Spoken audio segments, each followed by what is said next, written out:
I'm going to recite a series of 5 poems written at different times over a period of about 20 years. The poems each have their own title, but Travels of the Last Emperor is the title of the series overall. That title refers to the last emperor of Byzantium, whose name was Constantine XI Dragasses. Byzantium was a Mediterranean power of long standing, the Roman Empire's heir and inheritor.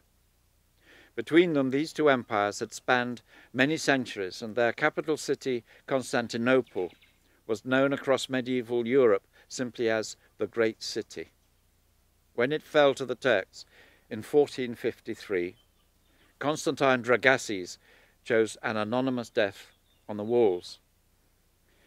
In fact, the city now recovered as Istanbul and became the Great City again, but the emperor would not have seen his death as being for that. But here in these poems, I imagine he survived the event and recovered, and then slipped between the lines and boundaries of time and place in search of a new city, a better civilization and way of being that can befriend not just humanity, but the earth, humanity's foothold in the universe, after all. I suggest that, in a sense, each one of us is the last emperor. Amid the frantic transitions of our time, no city stands and no one belongs. The emperor keeps wandering, keeps searching. The setting of this recording is the island of Mallorca in the Mediterranean. The last emperor of Byzantium would have felt at home in this landscape.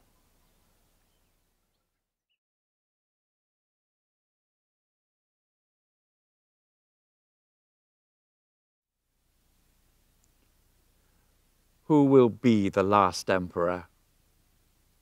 Who will volunteer? Who will wear for us the crown of our disaster, saying, "This is worth my life, and the lives of all who remain here with me, my neighbours"? This flapping rag, our banner, this rubble we call battlements, which all night guards us, and all night we guard. These dead, hollow squares, whose shattered paving stones now make room for thistles and the yellow grass, lanes for shy lizards, and hushed games for doomed children. This slow striding of ragged towers, which do, despite all, constitute the lines of a great city, frontage and establishment of one way of being reasonably civilized. If to be human has been valid here, the long and terrible trail of our history may yet be vindicated. But now, have we anything here actual and worthy to defend? Who will be the last emperor? Who will volunteer?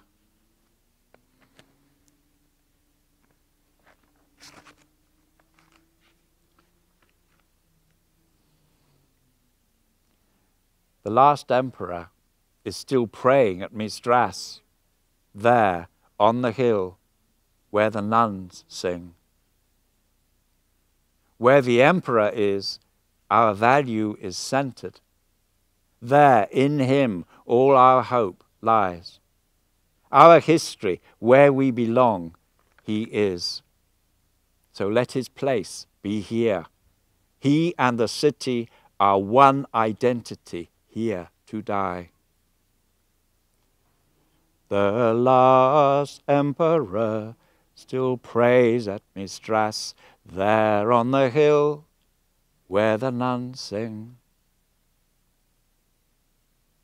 Some luminous precision in theology, some saving refinement of angle or perspective, some new reconciling of line to line, system to system, man to maker, and all picked out and filled with grace by the harsh glory of our Son. The last emperor still prays at Mistras, there on the hill where the nuns sing. Is it permissible to seek salvation? Can the emperor even now find the essential key, the adequate deed of reparation, so that hope may thrive again and futures be conceived? Can he yet secure for us the right and the power to form a line and say, "Here you shall not pass.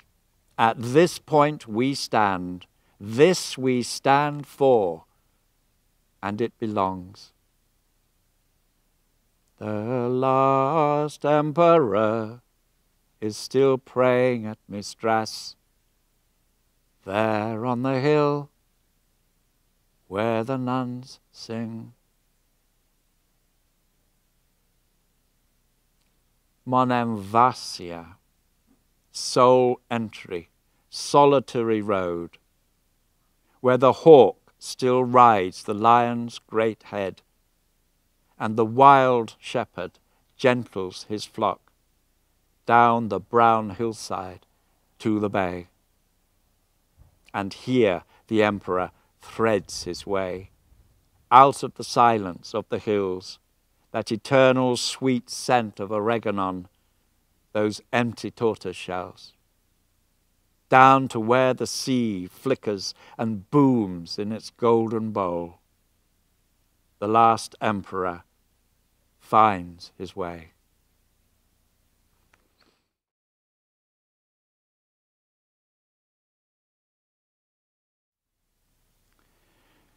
The last emperor is homeless, his situation a blood-spattered fog, his way in the world a sleepless wavering between lines that hold no word for him.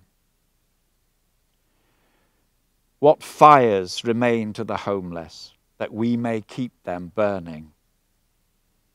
What walls remain substantial enough to guard the cracks of our existence?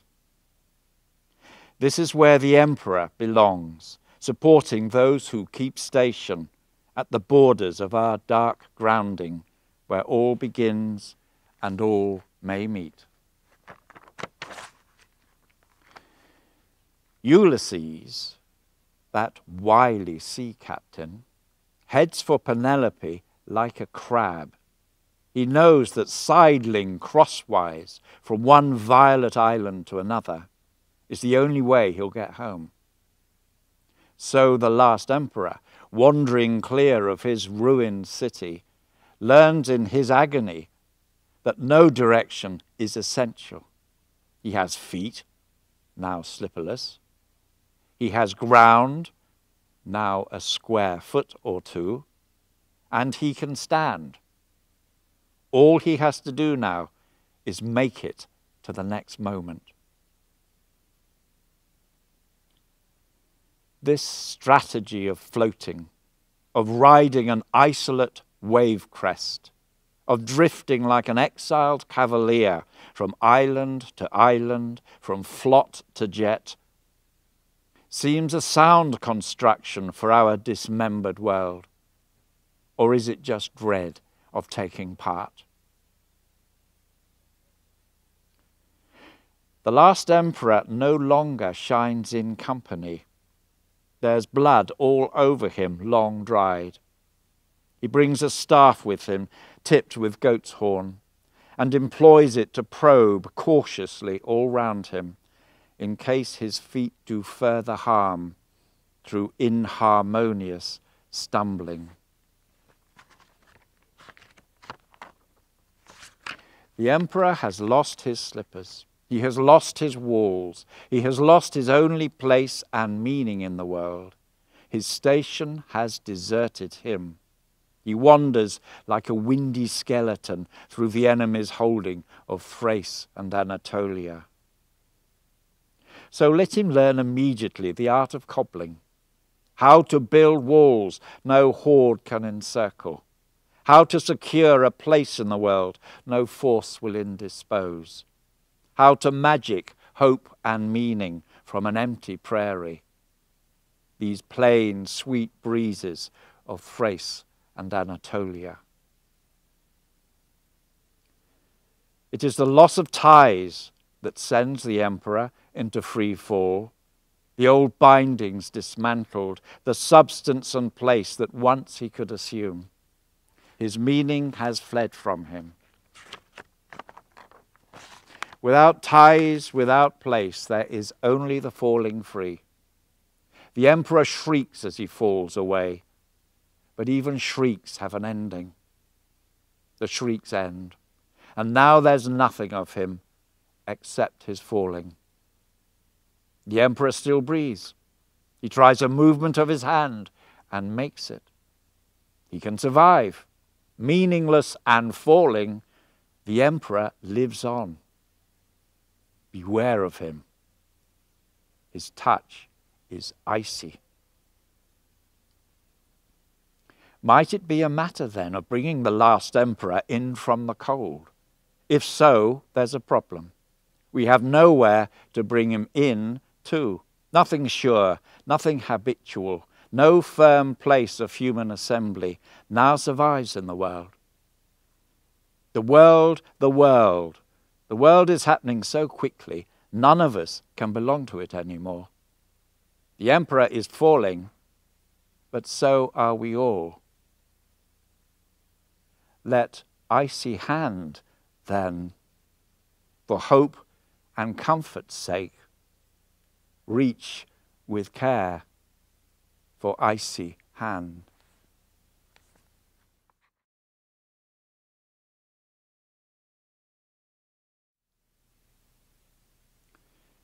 Highness, I saw you tonight, creeping like a sickly fox across our street. The camera's bound to have caught you in that glare of white light at the corner. Would it miss? I didn't know you were still going, Highness, with your city a charnel yard of stone and bone and shard of fine crockery.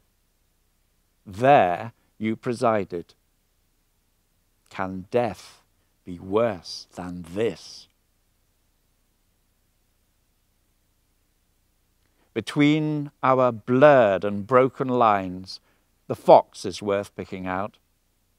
He guards the word on the tip of all tongues, the telling we are frantic to avoid. He slips between the cars at curbside, his home his own slinking, his homelessness our street. He has moved in.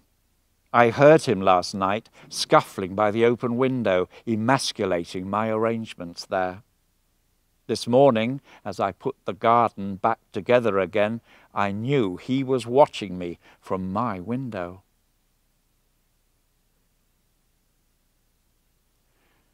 All my life since setting out, I have carried fragments and relics, mementos of a time intact.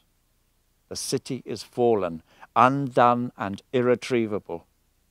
Bowed archaeologists scraping about shall not ease my desolation. The city is fallen. I am the ruins.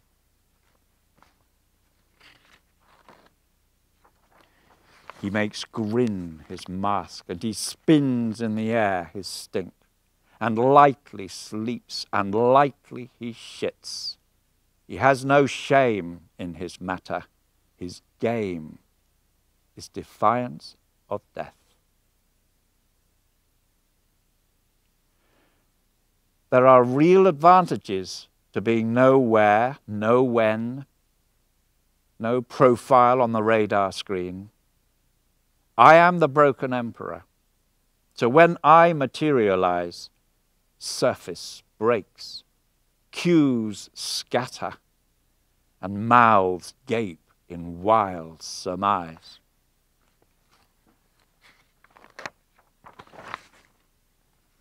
Fox, feathery and starved tonight, emerges from a bank of ivy. His back arches, he walks on tiptoe, and his tail is like the skeleton of a wing. The cats take no notice of him. They know that they'll be alive tomorrow.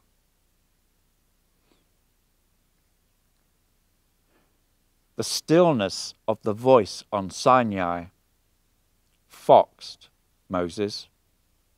He had made that arduous ascent in full expectation of grandeur and majesty. Still, small, and crucified day upon day, until at last, one day of sorrow, he'll simply give up the ghost. This was not the God which Moses thought had promised to show him the way.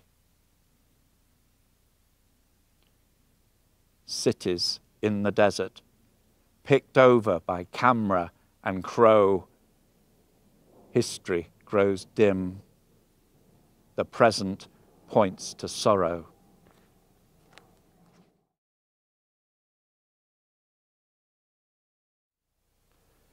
Who was that boy who said the emperor was merely naked? The boy died, of course, almost at once, his flesh in gobbets scattered across the hills. Perhaps he was blind, for the emperor wore that day the sheen of his apartness, and a shadow so long it girded the earth.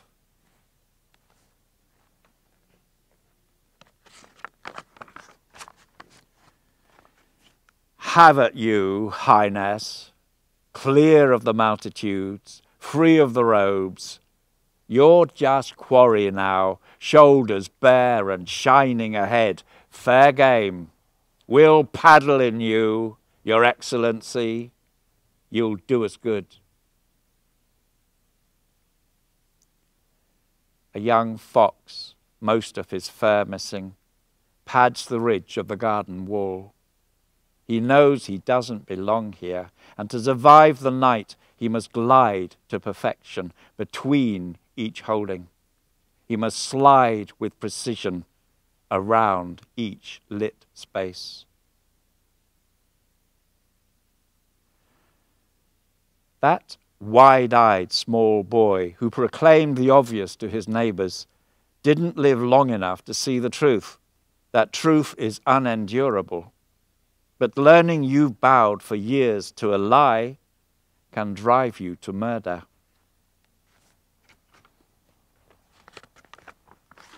And the fox said to the boy emperor, "Follow me.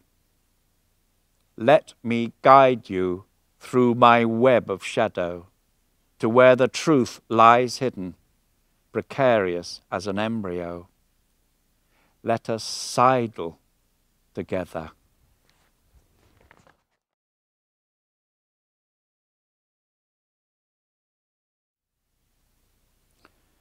The last emperor stirs. Chaos inspires him. It brings back memories of earlier convulsions, when he was the apex, uppermost in disaster. Now citadels collapse again, and strange new progeny stagger, sleek and bewildered, across our blasted fields. The last emperor hunches into a ball, wheezy and crackling, and hurries to join them. He is sure this time he will be our chosen one.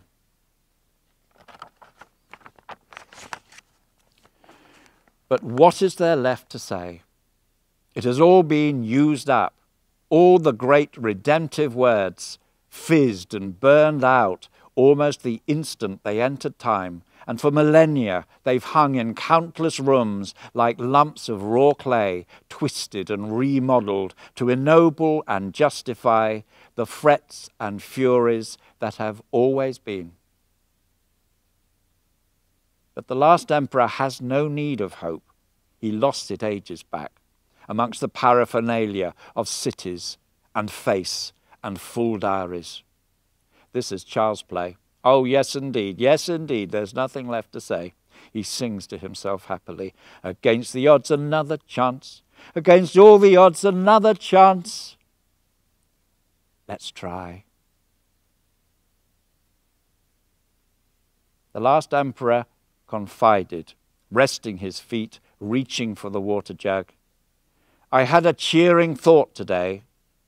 I realized the past is just another set of possibilities, as rich in guidance and new ideas as anything present or still to come.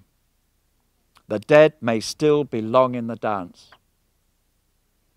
The last emperor was almost weeping now. And straight away the walls of my city renewed themselves in my mind. And the dead rose from their mass graves, took back their faces, their noble eyes, and became again my counselors, comforting me with their wit and high learning.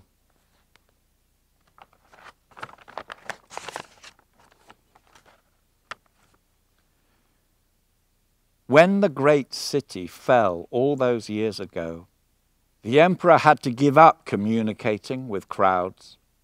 Now he secretes words in code, under stones and between buses, whisperings deep in caves by the shore, scribblings born in small balloons, loosed to ride hurricanes. It's more intimate that way, he says, more telling, more effective in getting his message across. He tends to avoid caves for his resting. They are too obvious and accessible. He goes for between space and between time, on the edges of snug living.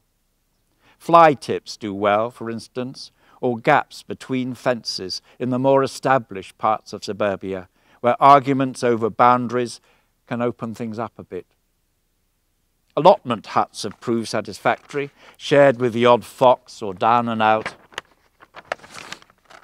or patches of spare paving beneath bridges, beyond where the cyclists pass. And like the kestrel and the red kite, he is drawn to the motorway, and will often bed down within feet of the juggernauts, blasting through, their sharp beams searching infinity all night.